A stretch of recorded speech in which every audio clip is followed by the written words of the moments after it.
இனி summer holidays கண்ணு கால் GD ஹாலிடேஸ்க்கு பண்ணு. GD holidays, south India's #1 travel brand.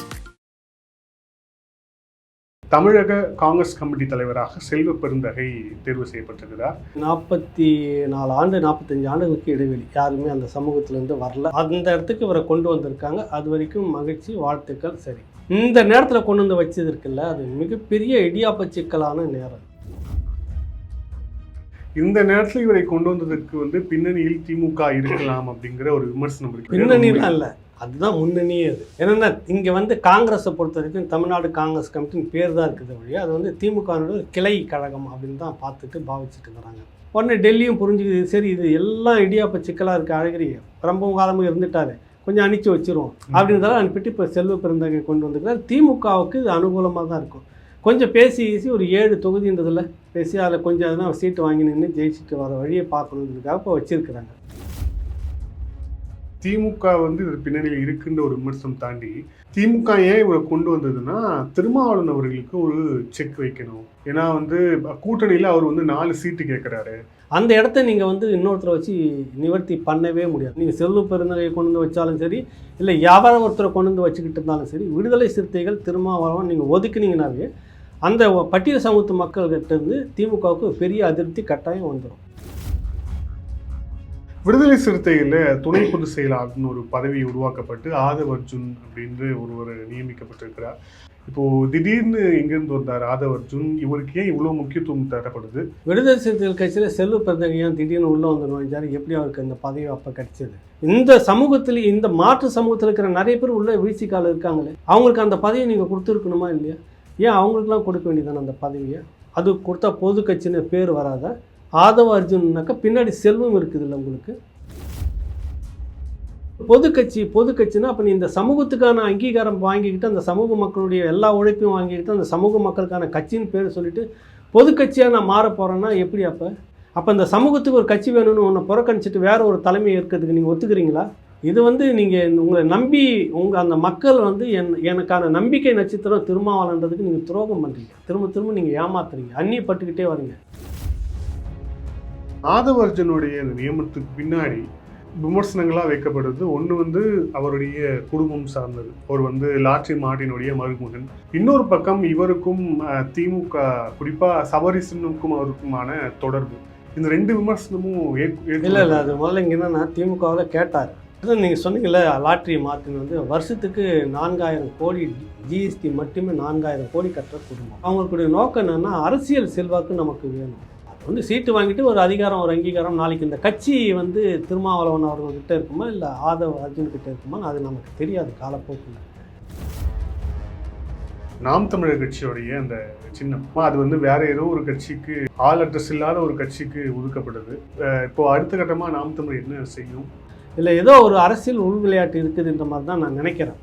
வழக்கம் போல் சின்னத்தை கடந்த தேர்தலில் சீமானே சொல்லுவார், நீங்கள் ஓட்டு போட போங்க, ஒரு அம்மா கேட்டதுக்கு நான் சொன்னேன், போங்க அந்த மிஷின்லாம் பாருங்கள், எது கண்ணுக்கு தெரியாத இருக்குதோ அதான் என் சின்னம் அங்கே அழிச்சிட்டு வாங்க அப்படின்னு சொன்னார். கடந்த முறை எல்லா இடத்துலையும் சின்னத்தை அழிச்சுது அந்த கட்சிக்கு. இந்த முறை இதில் எந்த சின்னத்தை இரட்டை இலையை ஒரு சிக்கலுக்குள்ளே உட்படுத்தினாங்கல்ல, அந்த மாதிரி இந்த விவசாய சின்னத்தை ஒரு சிக்கலுக்குள்ளே உட்படுத்தியிருக்கிறாங்க, வழி அங்கே கொடுத்துருக்குறாங்க. ஆதன் தமிழ் நேயர்களுக்கு அன்பு வணக்கம். இந்த சிறப்பு நேர்காணலில் நம்முடன் இணைந்திருக்கிறார் மூத்த பத்திரிகையாளர் பா. ஏகலைவன் அவர்கள். வணக்கம் சார். வணக்கம் வினோத். வணக்கம். இப்போது நிறைய டெவலப்மெண்ட்ஸ் இருக்கு, அதில் ஒன்றா போயிடலாம் அப்படின்ட்டு. ஃபஸ்ட்டு தமிழக காங்கிரஸ் கமிட்டி தலைவராக செல்வ பெருந்தகை தேர்வு செய்யப்பட்டிருக்கிறார். இது விமர்சனங்களும் இருக்கிறது. அடுத்த கட்டத்து காங்கிரஸ் கட்சி எடுத்து செல்லணும் அப்படின்ட்டு சொல்கிறவங்களும் இருக்கிறாங்க. இந்த நேரத்தில் அந்த பதவி மாற்றம் அப்படிங்கிறது இப்போ எதை குறிக்கிறது? அவருடைய பின்னணி உங்களுடைய பார்வை? முதல்ல சகோதரர் செல்வ பெருந்தகை அவர்களுக்கு இந்த கட்சி பதவி கிடைத்ததுக்கான ஒரு வாழ்த்துக்களை சொல்லிடுறேன். ஏன்னா பட்டியல் சமூகத்தை சேர்ந்தவருக்கு ஒரு வாய்ப்பு. 54 அந்த காலகட்டத்தில் கக்கன்ஜி தியாகி அவர்களுக்கு அந்த பதவி தமிழ்நாடு காங்கிரஸ் கமிட்டி கிடைச்சது. பெருந்தலைவர் காமராஜர் முதல்வர் பதவிக்கு போன உடனே அந்த இடம் கக்கன் அவர்களுக்கு கிடைக்கிறது. அதுக்கு பிறகு பார்த்திங்கனாக்கா இளைய பெருமாள் அவர்களுக்கு 75, 76க்கு பிறகு அவருக்கு கிடைக்கிது. இடையில் மரகதம் சந்திரசேகர் கொஞ்சம் சிறிது நாட்கள் இருந்ததாக ஒரு தகவல். அதில் அவங்க வந்து தேசிய அளவில் அகில இந்திய காங்கிரஸ் கமிட்டியுடைய செக்ரட்டரியாக தான் மரகத சந்திரசேகர் அவர்கள் இருந்தாங்க. அவர் அரசியலுக்கு கொண்டு வந்ததே பெருந்தலைவர் காமராஜர் தான், அந்த அம்மையார். அதுக்கு பிறகு வந்து பார்த்தீங்கன்னா ஒரு பெரிய இடைவெளி, 44 ஆண்டு 45 ஆண்டுகளுக்கு இடைவெளி. யாருமே அந்த சமூகத்திலேருந்து வரல. அந்த இடத்துக்கு இவரை கொண்டு வந்திருக்காங்க. அது வரைக்கும் மகிழ்ச்சி, வாழ்த்துக்கள். சரி, இந்த நேரத்தில் கொண்டு வந்து வச்சது இருக்குல்ல, அது மிகப்பெரிய இடியாப்ப சிக்கலான நேரம். கட்சிக்குள்ளே பார்த்தீங்கன்னா நீங்கள் ஏபிசிடின்னு எழுத்துலாம் எழுதி மொத்தமாக குலுக்கி கீழே போட்டிங்கன்னா இந்த 26 எழுத்துக்கு ஒரு கோஷ்டி வச்சுக்கலாம். அவ்வளோ கோஷ்டி காங்கிரஸ் கட்சிக்குள்ளார இருக்குது. விளையாட்டுக்கள் நாட்டில் எது ஒழிஞ்சாலும் ஒழிஞ்சிரும், லஞ்சம் லாவண்யம் எது ஒழிஞ்சாலும் ஒழிஞ்சிரும், காங்கிரஸ் கட்சிக்குள்ளே கோஷ்டி பூசல் ஒழிஞ்சிடாது அப்படின்னு ஒரு 30 ஆண்டுகளாக நான் வந்ததுலேருந்து அந்த வார்த்தையை எனக்கு முன்னோர்கள் வந்து மூத்த ஊடகவியலாளர்கள் சொல்லுவாங்க. அவ்வளோ கோஷ்டி ஒரு மூத்த கட்சி அது இருக்கத்தானே செய்யும். 100 ஆண்டு கட்சி அதனால் இருக்கத்தான் செய்யும். அது அதில் வந்து சமீபமாக பார்த்தீங்கன்னா கேஎஸ் அழகிரி மீது ஏகப்பட்ட புகார் குற்றச்சாட்டு. நீ கட்சி ஒரு மாநாடு நடத்துகிற, இதெல்லாம் நடத்துகிற அப்படின்னா கட்சியினுடைய நிதி இருக்குது. தமிழ்நாடு முழுக்க இதுக்காக பெருந்தலைவர் காலகட்டத்திலேருந்து, அதுக்கு முன்னாடி சத்தியமூர்த்தி காலகட்டத்திலேருந்து அவங்களாம் தியாகம் பண்ணி சாப்பிடாம கொள்ளாமல் இருந்து சேர்த்து வச்சுட்டு போன சொத்து இருக்குது, அதனுடைய வருவாய் இருக்குது. நீ அதில் நடத்தாமல் எம்பி வந்து 15 லட்சம் தரணும், இவங்க வந்து இது தரணும், 5 லட்சம் தரணும், இப்படிலாம் வசூல் பண்ணி கட்சியை வளர்க்குறதுன்னா அப்புறம் எதுக்கு கட்சியினுடைய நிதி அப்படின்ற ஒரு கேள்வியை ஜோதிலட்சுமி எம்பி அவர்கள் கேட்க 2 பேருக்கும் ஒரு பெரிய லடாய் வந்து அது நேராக அங்கே வந்து டெல்லிக்கு மெயிலெலாம் அனுப்ப கடந்த ஒரு வருஷமாகவே வந்து ஒரு பெரும் கோஷ்டி டெல்லியில் போயிட்டு அழகிரியை மாற்றணும் சொல்லிக்கிட்டே இருந்தது. இவர் கார்த்தி சிதம்பரம் அந்த பதவிக்கு வரணும்னு வெளிப்படையாக சொல்லி அவர் அரசியல் பண்ணார். எனக்கு அந்த விருப்பம் இருக்குது அப்படின்னு சொல்லிட்டே செய்தார். இவர் இருக்க வேண்டியதில்லை, இளையவர் இருக்க வழி விடணும் அப்படின்னு. இந்த போட்டி நிறைய இது இல்லாமல் இன்னொரு குரூப் வந்துட்டு இருக்குது. வாழப்பாடி மகன் ராமமூர்த்தி அவர் வந்துட்டு அந்த வன்னியர் சமூகத்துக்குள்ளாகவே ஒரு அணின்னு வச்சு அவர் செயல்பட, அவர் வந்து கிருஷ்ணசாமி முன்னாள் காங்கிரஸ் கமிட்டி தலைவராக இருந்தார்ல, கிருஷ்ணசாமியுடைய மகனுக்கு வாய்ப்பை கொடுத்துடக்கூடாது அப்படின்னு இவர் ஒரு அறிக்கை விட, அவருக்கு ஆதரவாக வாழப்பாடி மகனுடைய இன்னொரு மகன் இருக்கிறார்ல, அவர் இந்த கிருஷ்ணசாமிக்கு ஆதரவாக அவங்களுக்கெல்லாம் வாய்ப்பு கொடுக்கக்கூடாது. இப்படி அதுக்குள்ளாரையே ஒரு சமூகத்துக்குள்ளே ஒரு கோஷ்டி, 3 கோஷ்டி, மற்ற இன்னும் இருக்குது சமூகத்துக்குள்ளே 2 கோஷ்டின்னு ஏகப்பட்ட. அங்கே சட்டையை கிழிச்சின்னு துண்டாக சட்டை கிடக்கும் சத்தியமூர்த்தி பவனில். அந்த அளவுக்கு ஒரு பலம் வாய்ந்த கோஷ்டி கட்சின்னு சொல்லுவாங்க. இதெல்லாம் நீங்கள் சரி பண்ணுறதுக்கு எப்படியும் ஒரு 6 மாதமாவது வேணும். இவர் வந்து அந்த திறமை உள்ள ஒரு சகோதரர் செல்வ பெருந்தகை எல்லாருமே பேசி ஒரு பொறுப்புக்கு வந்துட்டாருன்னா மேக்ஸிமம் என்ன இறங்கி செய்ய முடியுமோ அந்த மாதிரி செய்வார். அவருடைய தொடக்கம் வந்து ஒன்று சொல்லிடணும் இந்த இடத்துல, சொல்லிவிட்டு அப்புறம் அங்கே வருவோம். நம்ம புரட்சி பாரதம் கட்சி இருக்குல்ல, அதில் வந்து பூவை மூர்த்தியார்னு சொல்லுவாங்க, வடப்பகுதியினுடைய ஒரு காட்ஃபாதர் ஒடுக்கப்பட்ட மக்களுக்கு அப்படின்னு சொல்லுவாங்க எல்லாருமே. அங்கே தான் அவர் இருந்துக்கிட்டு இருந்தார். மிகப்பெரிய செல்வாக்கான தலைவர். இவருக்கு அது 2வது செகண்ட் லீடர்ன்ற மாதிரி தான் அங்கே இருந்துகிட்டு இருந்தார். அங்கே ஒரு மனஸ்தாபம் வந்துட்டு ஒன்று பிரிஞ்சு நேராக வந்துட்டு கிருஷ்ணசாமி அப்போ வந்து டாக்டர் கிருஷ்ண புதிய தமிழகம்னு வரப்போ 2 பேரும் இணைகிறாங்க. அவருக்கு ஒரு செல்வாக்கு, இவருக்கு ஒரு செல்வாக்கு. பொதுவாக வடக்கு முழுக்க இருக்கக்கூடிய பறையர் சமூகம்னு சொல்லக்கூடிய செல்வாக்கு செல்வ பெருந்தகை, அவருக்கு வந்து பிஎல் சமூகம்.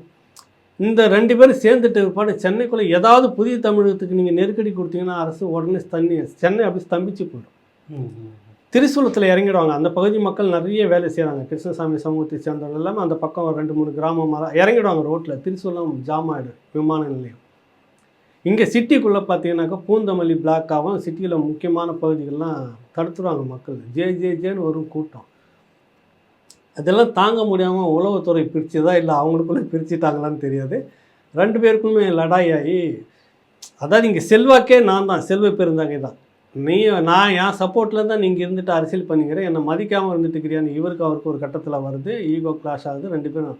அப்போ இப்போ கிருஷ்ணசாமியுடைய ஆஃபீஸில் அடிச்செல்லாம் நொறுக்குறாங்க. சின்னதாக நெருப்பு பற்ற வச்சு போட்டதாக சொல்லி அது வந்து வெடிகுண்டு வீசினாங்கலாம் சொல்லி அவர் அங்கேருந்து கோயம்புத்தூர்லேருந்து கிளம்பி வந்து இதுக்கெல்லாம் காரணம் அப்போ இருந்த கமிஷனர் காளிமுத்தும் செல்வ பெருந்தகைக்கும் ஒரே சமூகம் சப்போர்ட் பண்ணுறாரு, அதனால தான் இப்படி எனக்கு பண்ணுறாங்கன்னு அவர் ஒரு அறிக்கை, பெரிய கலவரம்லாம் ஆச்சு. அங்கேருந்து பிரிஞ்சு போன பிற்பாடு அப்புறம் வந்து பிஎஸ்பி.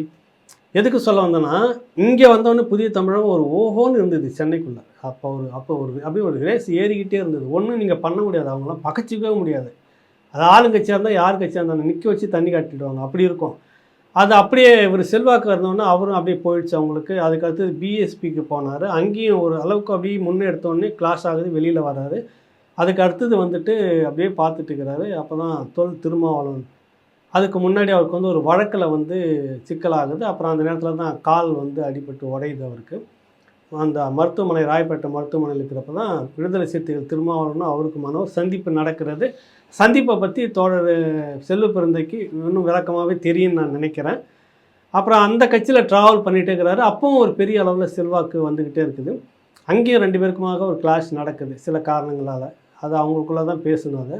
ஆனாலும் வெளியே சொல்லிக்கல. ரொம்ப நாகரிகமாக 2 பேரும் பிரிஞ்சு போயிட்டாங்க. ஒருத்தருக்கு ஒருத்தருக்கு குற்றச்சாட்டு சொல்லிக்கவே இல்லை.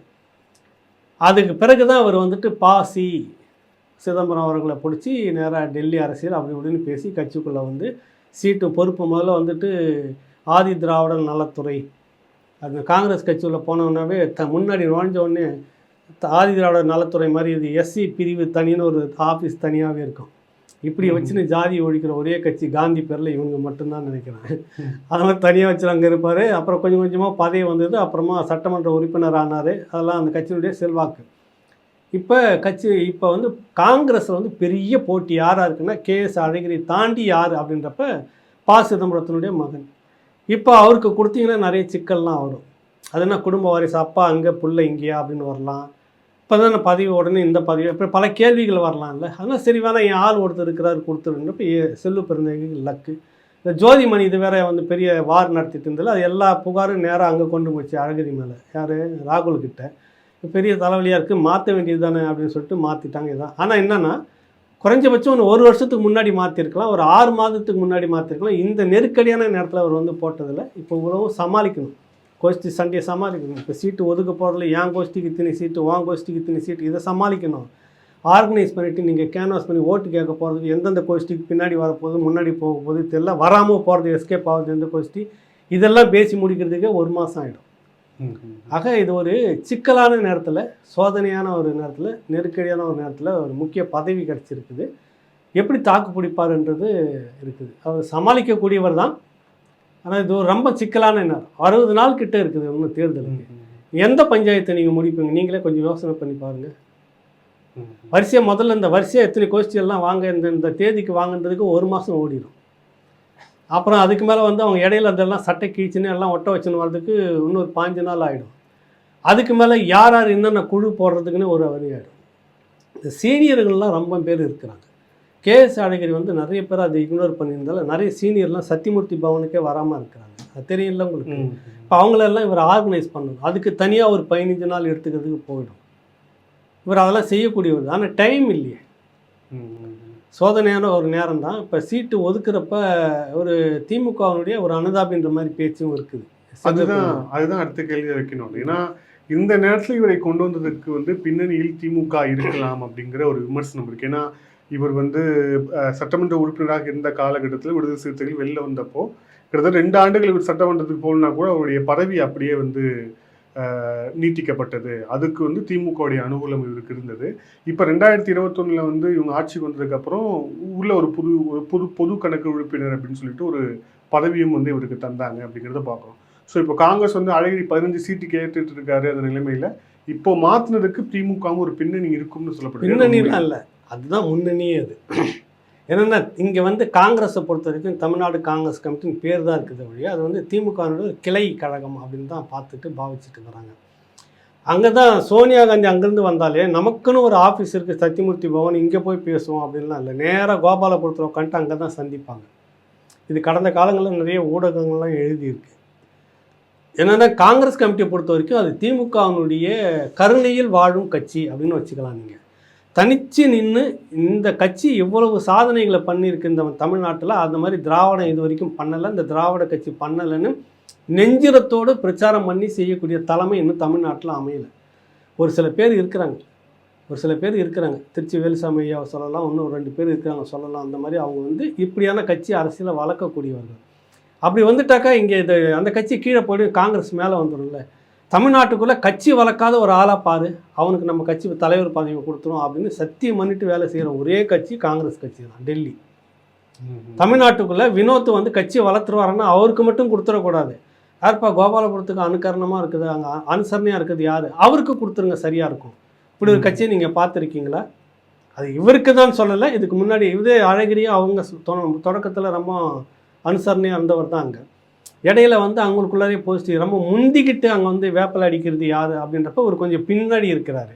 அதில் வந்துட்டு பின்னாடி இருந்துட்டு நமக்கு வேப்பலை அடிக்கிறான், சரியாக பத்தலையே, நம்மளால் மற்ற ஆள்லாம் கிட்ட நின்று நமக்கு வேப்பலை அடிக்கிறாங்க அப்படின்றதுக்காக ஆளுக்கு மேலே ஒரு அதிருப்தி. உடனே டெல்லியும் புரிஞ்சுக்குது, சரி இது எல்லாம் இடியாப்ப சிக்கலாக இருக்குது, அழகிரி ரொம்பவும் காலமும் இருந்துட்டார், கொஞ்சம் அனுப்பிச்சி வச்சுருவோம் அப்படின்றதால அனுப்பிட்டு இப்போ செல்வ பெருந்தகை கொண்டு வந்துக்கிறார். திமுகவுக்கு இது அனுகூலமாக தான் இருக்கும். கொஞ்சம் பேசி ஒரு 7 தொகுதின்றதில் பேசி அதில் கொஞ்சம் அதனால் சீட்டு வாங்கி நின்று ஜெயிச்சுட்டு வர வழியை பார்க்கணுன்றதுக்காக இப்போ வச்சுருக்கிறாங்க. மற்றபடி இங்கே தமிழ்நாட்டில் காங்கிரஸ் கட்சியை வளர்த்துடணும், ஒரு பெரிய அளவில் வந்துடணும்.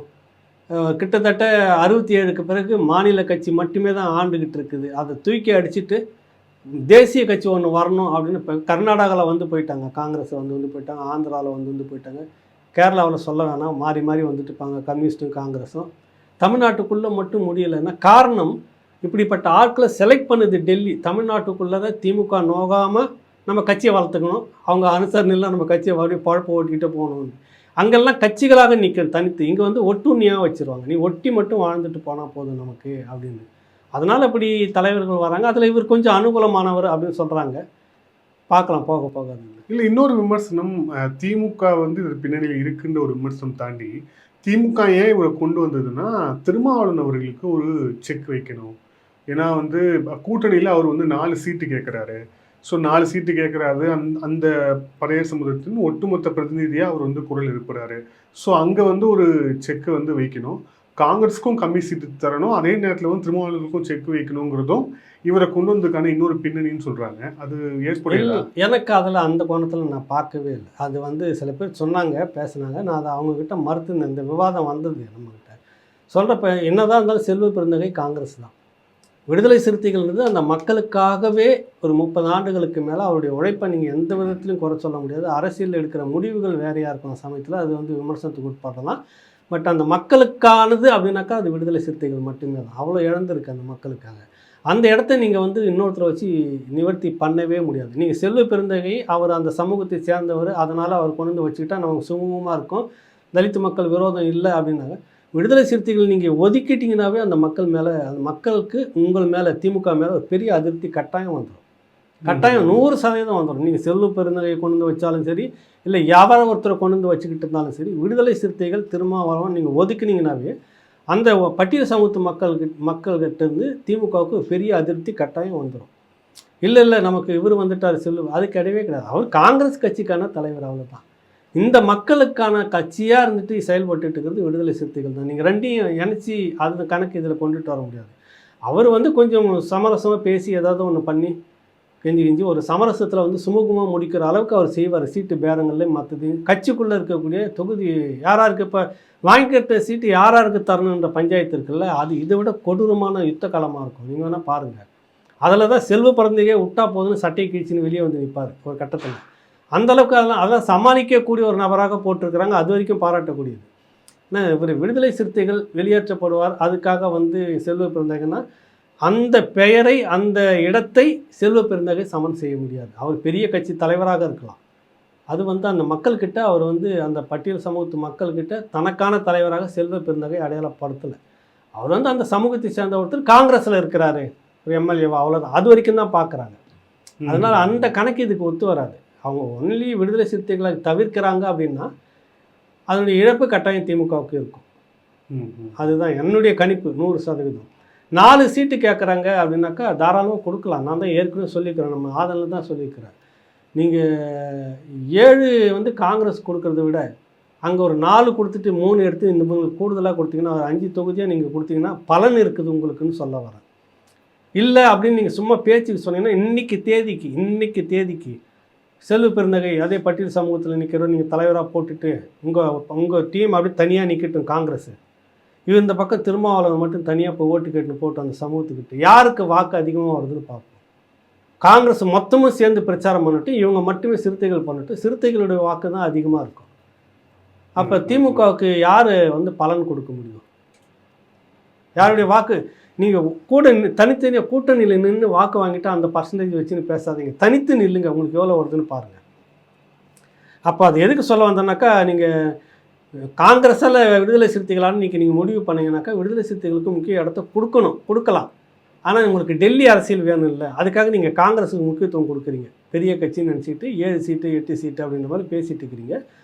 இதில் வந்து சீட்டு குறைய குறைய அங்கே ஒரு மனஸ்தாபம் வரும். இவங்க ஏதோ அந்த அளவுக்குலாம் போகலைன்னு நினைக்கிறேன் நான். விடுதலை சிறுத்தைகள் நீங்கள் ஏதோ கொடுக்குறத கொடுங்க எஜமான், பரவாயில்ல எஜமான், நாங்கள் ஏதோ பார்த்துக்குறோம் எஜமான், நீங்கள் மனசு நோக்கமாக இருந்தாவே போதும் எஜமான், எங்களுக்கு எங்கள் மக்கள் இன்னும் அப்படியே இருக்கிறாங்க, கீழே நான் எவ்வளோ போட்டு மீச்சாலும் தாங்கி போகிறாங்க எஜமான், பட்டியல் சமூகத்து மக்கள். நாங்கள் காலம் முழுக்க எப்படி தீகா வந்து பிரிட்டிஷ் ராணியார், மகாகானம் பொருந்திய பிரிட்டிஷ் ராணியாருக்கு நீங்கள் சுதந்திரம் கிடைக்க போகிறதா நாங்கள் அறிஞ்சோம், சுதந்திரத்தை மட்டும் கொடுத்துடாதீங்க, அப்படியே இந்தியாவுக்கு கொடுக்குறதா இருந்தாலும் தமிழ்நாட்டுக்கு மட்டும் கொடுத்துடாதீங்க, நாங்கள் உங்கள் கீழவே இருக்க விரும்புகிறோம் அப்படின்னு பெரியார் தீர்மானம் நிறைவேற்றினாரோ அந்த மாதிரி இவர் தோழர் திருமாவளவன் வந்து நாங்கள் உங்கள் கூடவே இருக்கிற சீட்டு எவ்வளோனாலும் பரவாயில்லைங்க, குறைஞ்சாலும் பரவாயில்லைங்கன்னு அவர் அந்த நிலைக்கு தான் இருப்பார்னு நான் நினைக்கிறேன். இதில் இப்போ காங்கிரஸ் கட்சியில் இவர் தலைவராக வந்ததுக்கு முன்னாடி ஒரு 5 மாதங்களுக்கு முன்பாகவே இவர் தலைவராக கூடும் அப்படின்ட்டு பரவலாக செய்தி வந்தது. ஆனால் அவங்க கட்சியிலேருந்து ஒரு சிலரே வந்து டெல்லிக்கு போய் இவர் மேலே இவர் வந்து 5 கட்சி மாறி வந்தவர், இவர் காங்கிரஸ் பாரம்பரியம் இல்லை, இவருக்கு நிறைய குற்றப்பின்னணி இருக்கிறது அப்படின்னு சொல்லிட்டுலாம் வந்து ஒரு லிஸ்ட்டு கொடுத்ததுக்கப்புறம் தான் காங்கிரஸ் தலைமை அந்த ஐடியாவை ட்ராப் பண்ணாங்க அப்படின்ட்டு சொல்லப்படுது. ஸோ இப்போது அது எல்லாத்தையும் பின்னுக்கு தள்ளி இவரை நம்ம போட்டு ஆகணும் அப்படின்னு காங்கிரஸ் ஒரு முடிவு எடுத்திருக்குன்னா அதுக்கு என்ன ஸ்ட்ராங்கான ரீசன் இருக்கும்? ஒரு ஸ்ட்ராங்கும் இல்லை. தமிழ்நாட்டை பொறுத்த வரைக்கும் KS அழகிரி லாபியா இல்லை ப. சிதம்பரம் தானா அப்படின்றது தான் கேள்வி. 2 பேர் தான். அவங்க 2 பேருக்குள்ள காலத்தில் அவருடைய அனுசரணையில் தான் வந்தது. பின்னாடி கார்த்தி சிதம்பரத்துக்கும் அவருக்கும் லடாய் வருது. ரெஸ்பான்சிபிள் இல்லாதவன் இருக்கிறாரு அப்படின்ற பேரில் எல்லாருக்குமே இருக்குன்னு தானே.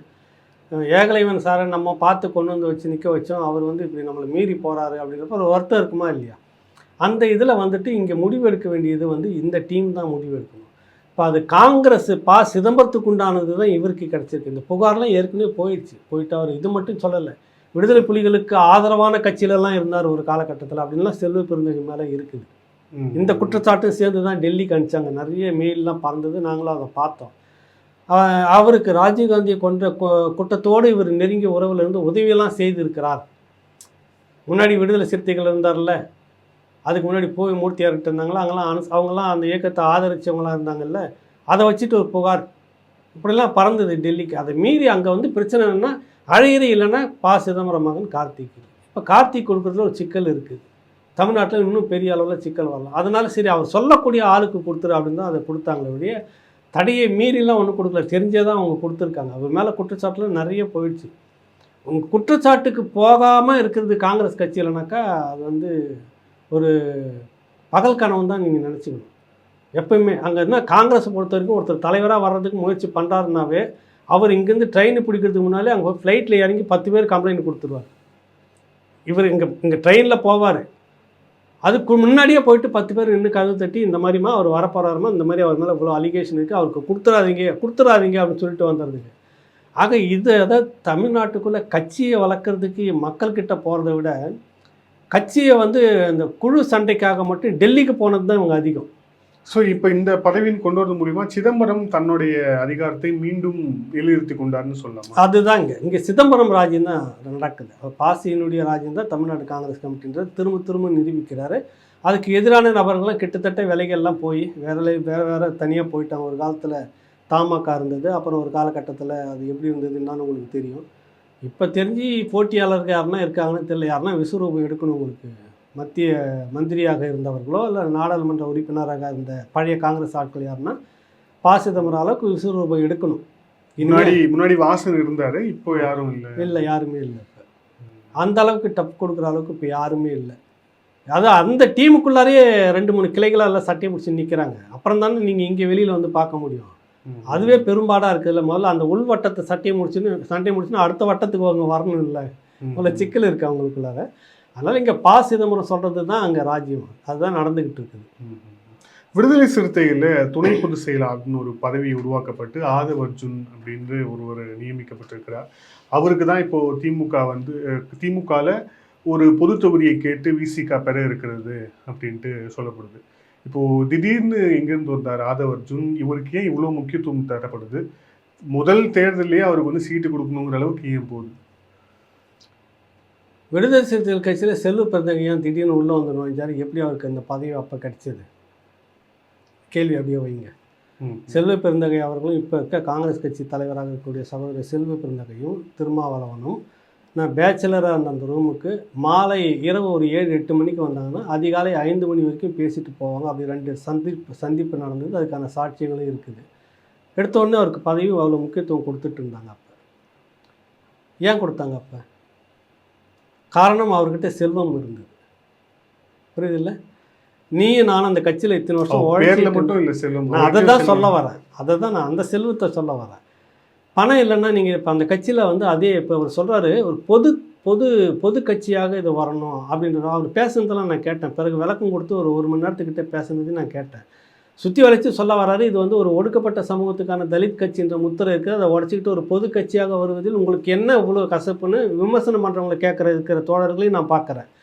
நான் நினைக்கிறேன் உங்கள் கட்சிக்குள்ளே எத்தனை பேர் சமுதாயத்தை சேர்ந்தவங்க பொது நபர்களாக வந்திருக்கிறாங்க.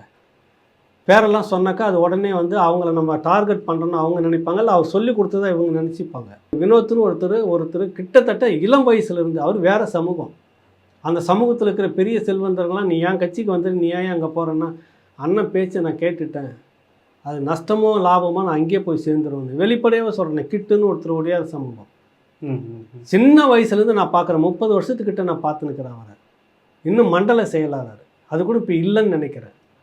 அவருடைய மகனுக்கு அம்பேத்கர்னு பேர் வச்சுட்டு அந்த பையன் போகிற இடத்துலலாம் அசிங்கப்பட்டுட்டு இருந்தான். ஒரு உடையார சமூகத்தை எந்த அளவுக்கு கொள்கை பிடிப்போடு இந்த திருமாவளவனை நம்பி அந்த கட்சிக்குள்ளே நடப்பட்டுட்டு இருந்தான். உள்ளூரில் வந்து பால் வாங்குறதுக்கு அந்த பகுதி பால் வாங்குற கடைக்கு போகிறப்ப நீ போய் பறைய இருக்கிற கடையில் வாங்க, உனக்கு என்ன இங்கே பால் அப்படின்னு விரட்டி அடித்த சம்பவம்லாம் இதையே சகிச்சுக்கிட்டு இந்த விடுதலை சிறுத்தைகள் அரசியல் கட்சியில் இருந்த எத்தனை பேர் இந்த மாதிரி இருக்காங்க தெரியுமா உங்களுக்கு? மாற்று சமூகத்தில் இருந்து ஏன் அவங்களுக்குலாம் கொடுக்க வேண்டியதானே அந்த பதவியை? அது கொடுத்தா பொது கட்சின்னு பேர் வராத? ஆதவ அர்ஜுன்னாக்கா பின்னாடி செல்வம் இருக்குது இல்லை உங்களுக்கு?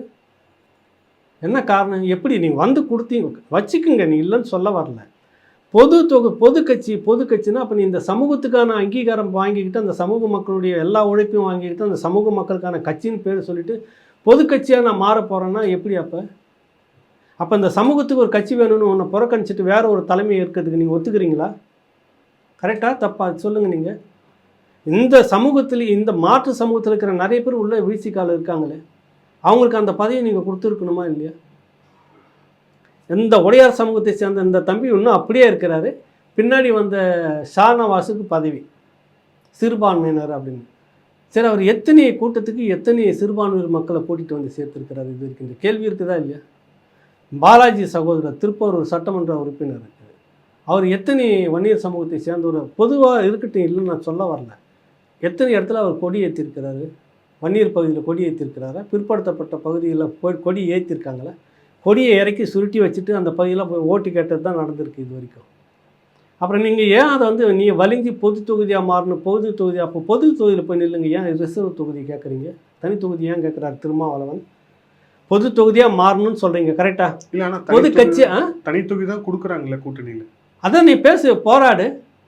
நாங்கள் பொது கட்சியாக வரணும்னு நினைக்கிறோம். எங்ககிட்ட வந்து எங்கள் பாரு உடையார் இருக்கிறாரு, பாய் இருக்கிறாரு, வன்னியர் இருக்கிறாரு, நாங்கள்லாம் சேர்ந்த பொது கட்சியாக மாறிட்டோம், நாங்கள் பொது தொகுதியில் நிற்கிறோன்னு. பொது தொகுதி போனீங்க, ரிசர்வுக்கு நிற்கிறீங்க.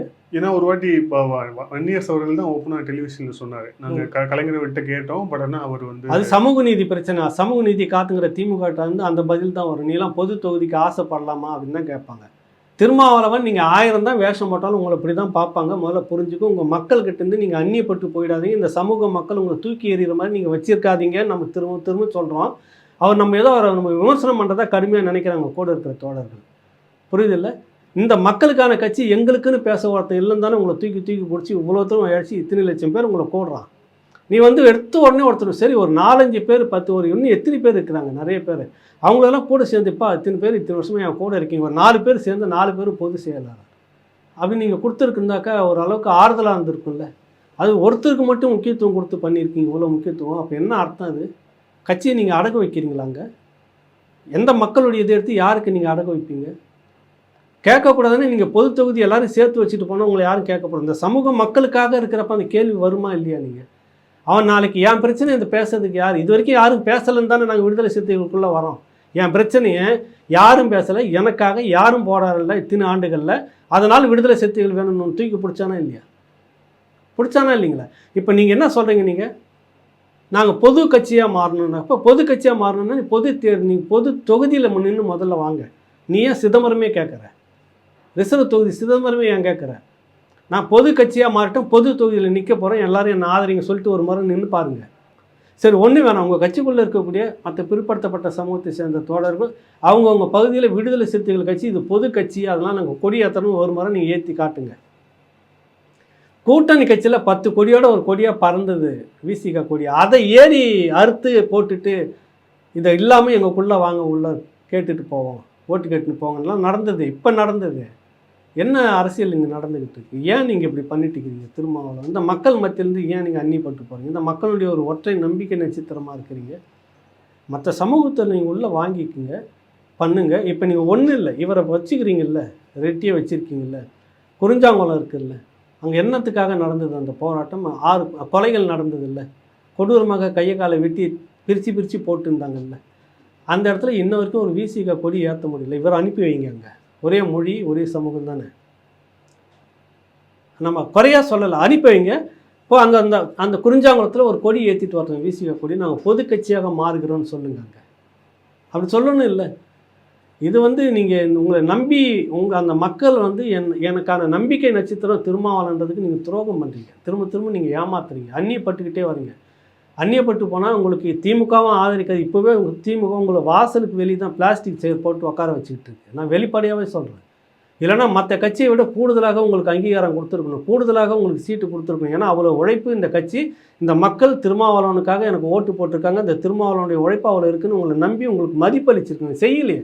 இன்னும் பிளாஸ்டிக் சேர்ல எல்லாம் உட்கார வைக்கிறது கோபாலபுரம் வாசலில். இதை சொன்னால் உங்களுக்கு கோபம் வந்துடுது. உங்களுக்கு உடனே பாஞ்சு விமர்சனம். என்ன நீங்கள் கொச்சைப்படுத்தி எழுதுறதுல ஒன்றுமே ஆக போகிறதில்ல. என்ன தனிப்பட்ட ஏகலைவனை நீங்கள் கேவலமாக எழுதி உங்கள் ஆட்கள் பேசலை, எனக்கு ஒன்றும் நட்டம் கிடையாது.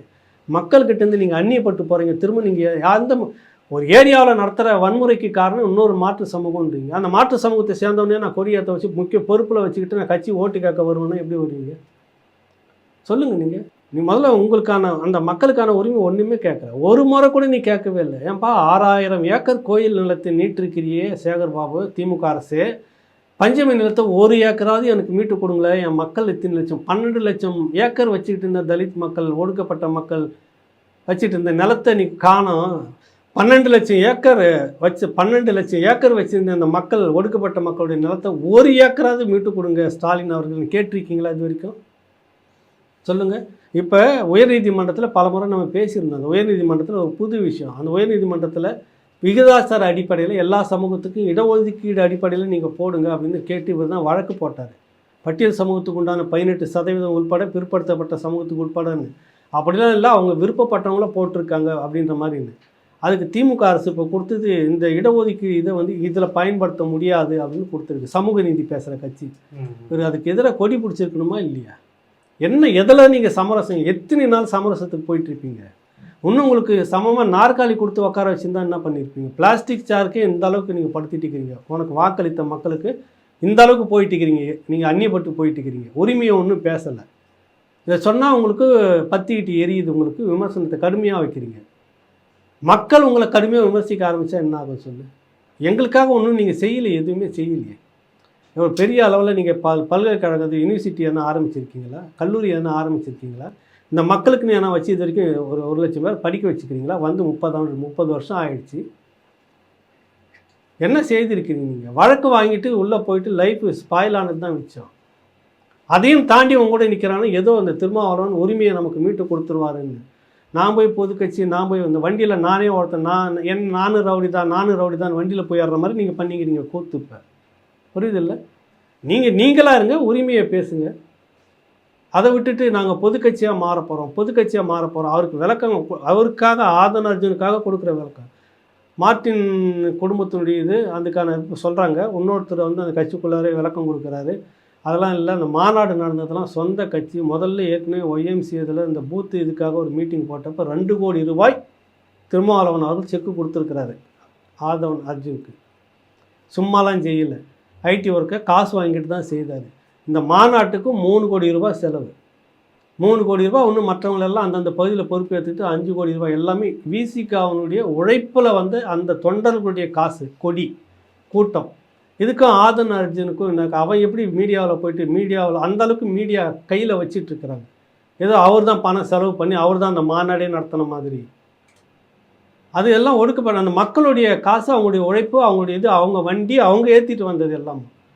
அதுக்கான செலவு 3 கோடி ரூபா கட்சி பணம் கொடுத்துருக்கு. எப்படி அவர் கொடுத்தாருன்னு ஒரு கட்டமைப்பையும் அந்த உருவாக்கணும். ஆதவ அர்ஜுன் அவ்வளோ பெரிய தொகையை கொடுத்து அவர் நடத்தினார், ஆர்கனைஸ் பண்ணியிருக்கிறார், இல்லைன்னு சொல்ல வரல. பிளான் போட்டு இந்த மேடை இப்படி இருக்கணும், இப்படி இருக்கணும், இப்படி ஒரு ஆர்கனைசேஷன் ஹைடெக் அளவில் போகுது, இல்லை கார்பரேட் மாதிரி அந்த அளவுக்கு மாற்றிருக்கிறாரு. அதுதான் விஷயம். அதை தாண்டி எல்லா பணமும் இவரது தான் அப்படின்னு விளக்கம் கொடுத்து, ஆனால் நீங்கள் வந்து ஊடகத்தில் முழுக்க முழுக்க அவர் பணம் கொடுத்துட்டாரு. இப்போ அந்த நிலைக்கு நீ வச்சிட்டீங்கல்ல, எத்தனை கோடி வாங்கினீங்க திரும்ப அப்படின்னு ஒருத்தர் கேட்குறான். ஒரு 100 கோடி கொடுத்துருப்பாரா, வச்சிட்டிங்களா அடகு, வித்துட்டிங்களா அப்படின்னு கேட்குறாங்கல்ல, பதில் வரணும் இல்லை அதுக்கு.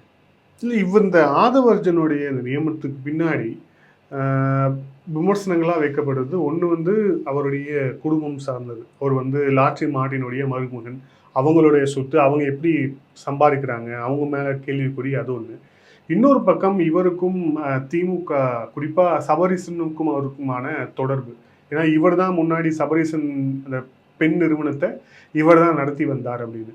ஸோ திமுக சபரீசன் நெருக்கமான ஒருவர் திமுகவில் போய் சீட்டு கேட்காம விசிகாவுக்கு வராரு, விசிகா சீட்டு தரப்படுது அப்படின்னா இந்த 2 விமர்சனமும் இல்லை இல்லை, அது முதல்ல இங்கே என்னன்னா திமுகவில் கேட்டார், அதான் உண்மை. சீட்டு கேட்டார். ஆமாம், கிட்டத்தட்ட நீங்கள் சொன்னீங்கல்ல, லாட்ரி மார்ட்டின் வந்து வருஷத்துக்கு 4000 கோடி ஜிஎஸ்டி மட்டுமே 4000 கோடி கட்டுற குடும்பம். வெறும் டேக்ஸ் மட்டும், வெறும் டேக்ஸ் மட்டுமே 4000 கோடி கடந்த வருடம் வந்தது. இந்த பம்ப் செட்டில் தண்ணி காவிரி படுக்கையில் நல்லா பீச்சிட்டு தண்ணி வரும்ல, அந்த மாதிரி அந்த பணமாக கொட்டும் அவங்க தொழில் அப்படின்னு சொல்லுவாங்க. அதில் இருக்கக்கூடிய நண்பர்கள் நமக்கு அதெல்லாம் வச்சுட்டு என்ன பண்ணுறது அப்படின்னு கட்டி வச்சுட்டு உட்காந்துக்கிற கூட்டம் அது. அதில் கேட்குற இடத்துக்கெல்லாம் பணம். அது அவங்களுடைய நோக்கம் என்னென்னா அரசியல் செல்வாக்கு நமக்கு வேணும். உண்மையிலேயே அரசியல் செல்வாக்கு நான் கிழக்கு மாநிலங்கள்லாம் போயிட்டு வந்தேன், ஒரு முறை சொல்லியிருக்கேன் உங்களுக்கு, மணிப்பூர், நார்த் ஈஸ்ட் நான் போயிட்டு வந்தப்பெல்லாம் அங்கே அந்த செல்வாக்கை பார்த்தேன். பாலிட்டிஷியன்லாம் இவங்க கண்ட்ரோல், பண செல்வாக்கு, டெல்லியில் செல்வாக்கு எல்லாத்துலேயுமே. ஆனால் அதிகாரத்தில் அதிகாரப்பூர்வமாக நாடாளுமன்ற உறுப்பினர் ஒரு கட்சியில் ஒரு முக்கியமான ஆளாக இருக்கிறான்ற மாதிரி அமையலை. அதில் பார்த்தா ஒரு மகன் அந்த கட்சி, ஒரு மகன் பாஜக, இன்னொருத்தர் வந்து காங்கிரஸ், இன்னொருத்தருக்கு வந்து திமுக, இப்படி தானே மாறி மாறி இருக்கிறாங்க. இவர் விசிகா, இவர் வந்து தொடக்கத்தில் வந்து ஐடி சபரீசனுடைய நெருக்கமாக தான் போகிறார். அங்கே வந்து எல்லாத்தையும் கேட்குறப்ப என்ன பண்ணுறாங்க, எடுத்தோடனே திமுகவுக்குள்ளே நேராக அவர் ஏற்கனவே வந்து அந்த குடும்பம் அவருடைய தந்தையாக இருந்த காலத்தில் ஒரு படத்துக்கான இன்வெஸ்ட்மெண்ட்லாம் பண்ணது பெரிய விமர்சனத்துக்குள்ளாச்சு. கலைஞருடைய ஒரு படத்துக்கு எவ்வளோ இன்வெஸ்ட்மெண்ட் பண்ணாங்கன்னு எவ்வளோ சர்ச்சையாச்சு.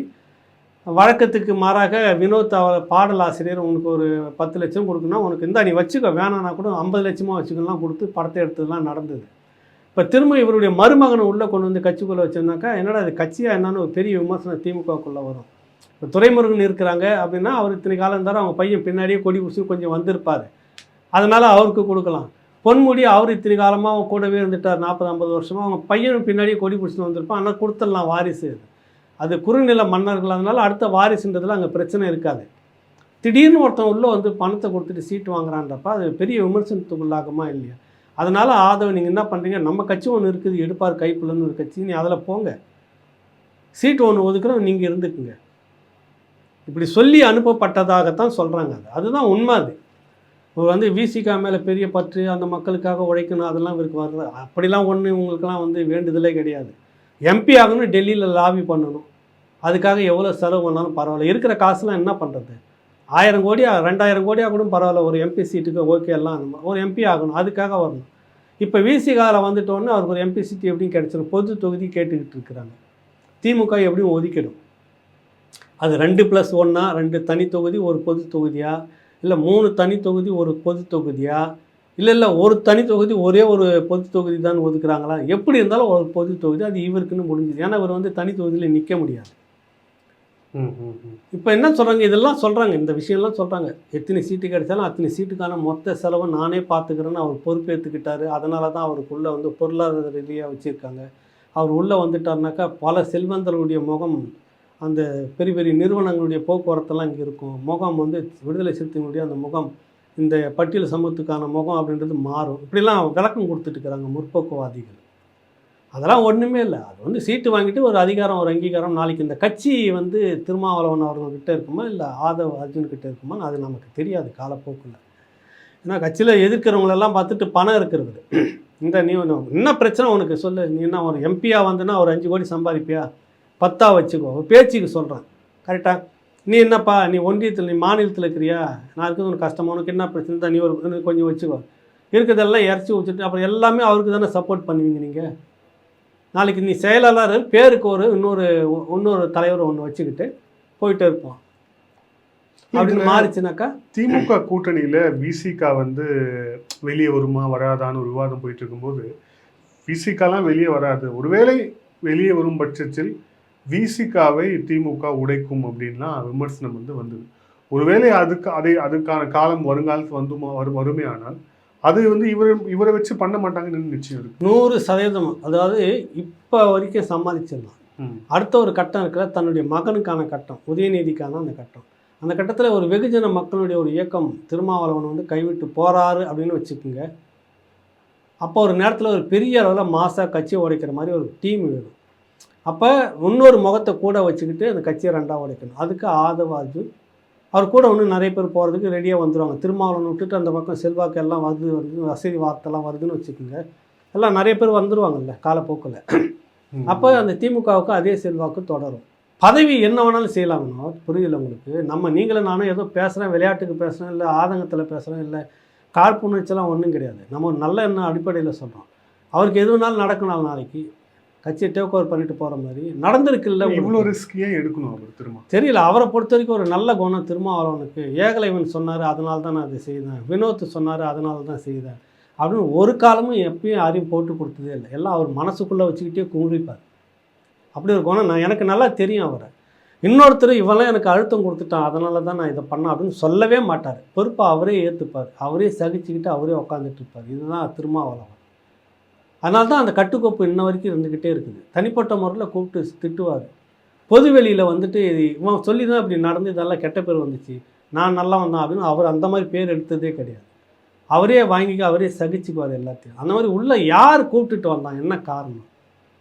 ஒருத்தர் இருக்கிறாரு, அவருக்கு நெருக்கடி வரும், கட்சிக்கு நெருக்கடி வரும்போது பணம் கொடுப்பாரு, அப்புறம் வட்டி முதலமாக வாங்கிப்பார். அண்ணா நகரில் திருமாவளவன் அவருக்கு பேரில் இருந்து 1.5 லேண்டை ஒருத்தருக்கு எழுதி கொடுத்துருக்கிறாரு, கட்சிக்கு பணம் கொடுத்துட்டு இருந்தான்னு கணக்கு காமிச்சு. இப்படிலாம் நடந்திருக்குது. இப்படிலாம் இருந்திருக்கிறார். ஒரு தலைவர் அடித்து வாங்கி சொத்து சேர்ப்பாங்கன்னு பேர். இவர் எப்படி பண்ணிட்டு இருக்கிறார்? அப்படி ஒரு ஆள் வெள்ளந்தியாக கொஞ்சம் போயிட்டுருக்கிறவர். அந்த மாதிரி கொடுத்து அவர் மூலமாக நெருக்கடிக்கு பணம் கட்சிக்கு வரணுன்றப்பல எங்கே இந்த மாதிரி என்ன வாங்கியிருக்கலாம், அதனால் இவரை கூட்டின்னு வந்து விட்டுருக்கலாம், கூட சப்போர்ட் பண்ணியிருக்கலாம் அப்படின்னு இப்போ பேசுகிறாங்க உள்ளார ஒரு நபரை குறிப்பிட்டு. அது கொஞ்ச நாளில் வெளியில் வரும் அந்த பேர் தானே. அப்போ இதெல்லாம் நோக்கம் கிட்டத்தட்ட இவரை தாண்டி இந்த கட்சி அடுத்த கட்டத்துக்கு கொண்டு போகிறதுக்குன்னா அப்படின்னு ஒரு நீண்ட தூர திட்டமாகவும் இருக்கலாம். நம்ம அவர்கிட்ட இருக்கிற நல்ல அடிப்படையில் தான் சொல்ல வரோம். ஆதவ அர்ஜுனுடைய வருகைன்றது அப்படி தான். அவர் வந்து ரொம்ப ஏழ்மையான குடும்பம், அந்த குடும்பம் இந்த குடும்பம் எதுக்காக இருந்தால் நாட்டில் எல்லாருமே ஏழ்மையான குடும்பமாக இருந்து வந்தாங்க, அனுபவம் நிறைய இருக்கும், அதனால் தவிர்க்கக்கூடாது, கட்சி எல்லாத்தையும் கொடுத்துட்டு போவீங்களான்னு. இந்த கட்சியை நீங்கள் கொடுத்ததுக்கு தானே சமம். ஒரு ஆள் நீங்கள் போட்டிருக்கீங்க, உங்கள் கட்சியில் எத்தனை துணை பொதுச் செயலாளர் இருக்கிறாங்க, எல்லோரும் ஸ்டாலினை போய் தனியாக சந்தித்தாங்களா? சந்திக்க விட்டுருக்கீங்களா நீங்கள்? இல்லை அவர் தான் சந்திக்க நேரம் கொடுத்தாங்களா? இங்கே வந்து கொடுக்குறப்ப அம்பேத்கர் புக்கு கொடுக்குறாரு, அங்கே போகிறப்ப கருணாநிதி புக்கு கொடுத்துட்டு நிற்கிறார் ஆதவர். எப்படி அப்பட்ட அரசியல் மனுஷன் பார்த்தீங்களா? திருமாவளவன்ட்டு புக்கு கொடுக்குற சீனும் இருக்குது. அங்கே போகிறப்ப கலைஞர் திமுக சம்மந்தப்பட்ட புக்குன்னு நினைக்கிறாங்க. பார்த்தா 2 படமும் இருக்குது, நான் காட்டுறேன் உங்களுக்கு அனுப்புகிறேன். ஸ்டாலின் அவர்களை பார்க்குறப்ப அந்த புக்கு, இந்த விடுதலை சிறுத்தைகள் இருக்கக்கூடிய துணை பொதுச் செயலாளர்னு மற்றவங்க இருக்கிறாங்க, அவங்க போயிட்டு ஸ்டாலின் அவர்களை தனியாக அப்பாயின்மெண்ட் கேட்டு தனியாக அப்படி சந்திச்சுட்டு வந்துட முடியுமா? சந்திக்க வந்துட முடியுமானதை விட சந்திக்க நேரம் கொடுத்துருப்பார் ஸ்டாலின், கொடுத்துருக்கிறார் அதுக்கு முன்னாடி. அப்போ ஏன் ஆதவ அர்ஜுனுக்கு மட்டும் அவ்வளோ வேகமாக அவர் சந்திக்க நேரம் கொடுக்குறாரு? இவர் ஏன் அதை விட்டார்? கட்சி கட்டுப்பாடு, நீங்கள் கட்சி தலைமைக்கு உட்பட்டு தான் இருக்கணும், நீங்கள் யாரை சந்திக்கிறதான்னு சொல்லிட்டு செய்திருக்கணும். இல்லை எப்படி இதெல்லாம் நடக்குது நினச்சா உங்களுக்கு தெரியுதா? அதில் இத்தனை பேர் இருக்கிறாங்க விடுதலை சிறுத்தைகளில். யாருக்காவது ஸ்டாலின் நீங்கள் வாங்க துணை பொதுச் செயலாளர், நீங்கள் சேர்ந்துட்டீங்க, புதுசாக வந்துட்டீங்க, வன்னியரசு வாங்க, தனிப்பட்ட முறையில் நீங்கள் புக்கை கொடுங்க, நான் உங்களுக்கு வாழ்த்து சொல்கிறேன்னு சொல்லியிருக்கிறாரா? இல்லை மற்றவங்க கௌதம் சன்னா இருக்கிறாரு, நீங்கள் பொதுச் செயலாளர் துணை பொதுச் செயலாளர் தானே, வாங்க நீங்கள், உங்களுக்கு நான் ஒன்று தரேன் செய்கிறேன் நாங்கள் அப்படி சந்திச்சிருக்கிறாரா? இவரை மட்டும் ஏன் சந்தித்தார்? நீங்கள் முன்னாடி சொன்னீங்களா அவருக்கு நண்பன் சபரீஸ் நண்பன் சீட்டு கேட்டுருந்தாங்க, அங்கே சிக்கலாக நீங்கள் அனுப்புனாங்க, இதெல்லாம் கூட்டி கழிச்சுப்பார். எதிர்காலத்தில் வந்து விசிகா வந்து திமுகவுக்கு ஆதரவாக போகக்கூடிய சூழ்நிலை வர்றதுக்காக வேலையா அப்படின்னு பல கேள்வி இருக்குல்ல. அதுக்கு எல்லாத்துக்கும் ஒரே பதில், இந்த ஆதவ அர்ஜுன் இங்கே வந்ததும் அங்கே போய் சந்திக்கிற இந்த சந்திப்பும் நிறைய விஷயங்களை புரிய வச்சிடும்.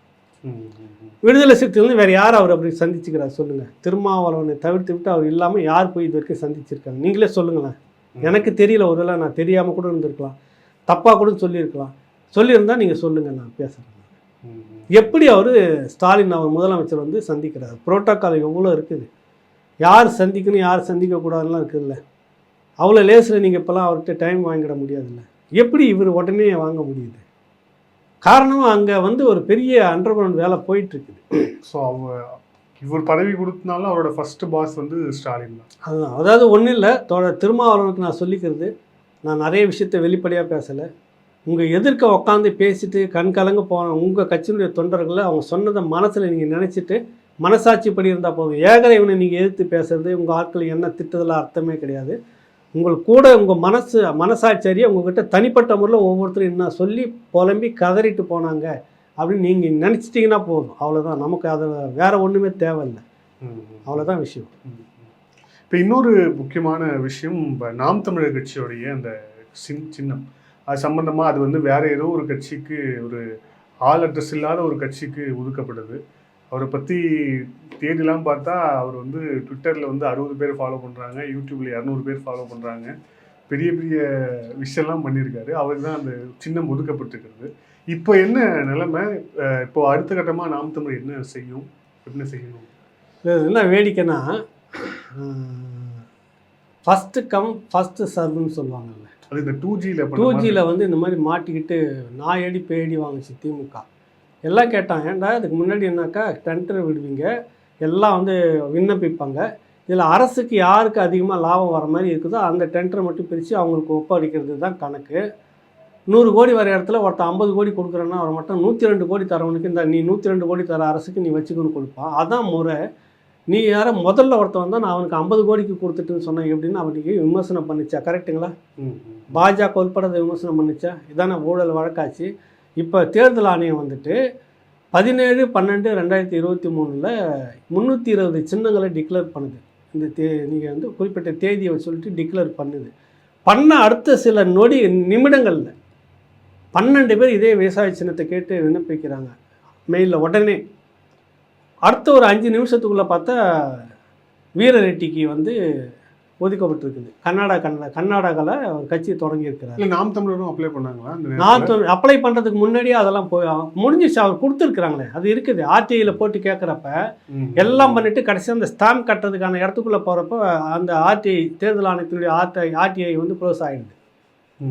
பதில் இப்போ தபாலில் கொடுத்துருக்காங்கன்னு நினைக்கிறேன். எப்படி அவருக்கு ஒதுக்குனீங்கன்ற ஒரு கேள்வி இருக்குல்ல. இப்போ கொடுத்த தேதி இருக்குது, தேதிக்கு முன்னாடி அவருக்கு டிக்ளேர் ஆகிடுச்சு. அப்புறம் இவங்க பண்ணுறது பண்ணாததை பற்றி அது அப்பாற்பட்ட கேள்வி. அது இப்போ அந்த பக்கத்துக்கு வரும். அவர் யாருன்னு விசாரிச்சாக்கா, உங்கள்கிட்ட ஆள் இருந்தால் சொல்லுங்கள், தமிழ்நாட்டில் நாங்கள் விவசாய சின்னத்தில் நிற்கணும் அப்படின்றார் ஆள். கட்சி இருக்குதா, ஆஃபீஸ் எங்கே இருக்குன்னா எல்லாம் இல்லை, இனிமேல் தான் நாங்கள் பார்க்கணும், ஆள் இருந்தால் சொல்லுங்கள், நிற்க வைப்போம் விவசாய சின்னத்தில் அப்படின்றார். என்னன்னா 2 வருஷத்துக்கு முன்னாடி வரைக்கும் அவர் பாஜகவில் இருந்திருக்கிறார்.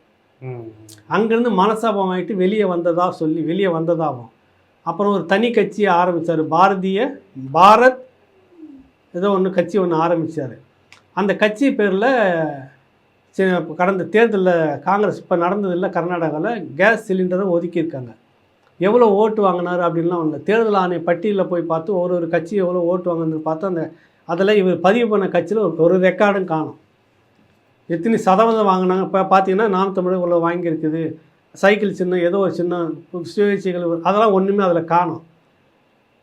அந்த மனிதர் வந்து நான் 11 மாநிலத்தில் போட்டியிட போகிறேன், எனக்கு இந்த சின்ன வேணும்னு வாங்கியிருக்கிறாரு. உடனே தேர்தல் ஆணையம் கொடுத்துருக்கிறப்ப அதில் அரசியல் இருக்குதுன்னு நினைக்கிறீங்களா இல்லைன்னு நினைக்கிறீங்களா? நீங்களே சொல்லுங்கள். அதுவும் தமிழ்நாடு சேர்த்து வாங்கிருக்கு. தமிழ்நாட்டுக்கும் சேர்ந்து 11 மாநிலம். ஆனால் ஆளே இல்லை. அதுதான் விஷயம். நான் தான் இனிமேல் இடம் தேடிங்கிறேன், ஆள் இருந்தால் சொல்லுங்கன்றாரு அவர்.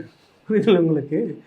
அப்போ இதில் தேர்தல் ஆணையம் வந்து பொதுவாகவே இந்த தமிழ்நாட்டுக்குள்ளே பார்த்தீங்கன்னா இந்த சின்னம் பயன்படுத்தப்பட்டிருக்கிறது. அப்போ ஒதுக்குறதுல ஒரு கவனக்குறைவு வேணுமா இல்லையா? எல்லா கட்சியும் தேர்தல் ஆணையத்தில் பதிவு பண்ணிவிடுவாங்க. அங்கீகரிக்கப்பட்ட கட்சின்னு ஒன்று இருக்கும், அங்கீகாரம் இல்லாமல் இருக்கிற கட்சின்னு ஒன்று இருக்கும், சுயேட்சைகள்னு ஒன்று இருக்கும். அங்கீகரிக்கப்பட்ட கட்சிகளுக்கு அடுத்த நிலையில் இருக்குதுன்னா செக்ஷன் 29A என்ற அடிப்படையில் வந்து பதிவு பண்ணியிருக்குது நாம் தமிழர் கட்சி. அதனால் இது வந்து அதுக்கான அடுத்த நிலையில் இருக்கிற கட்சி.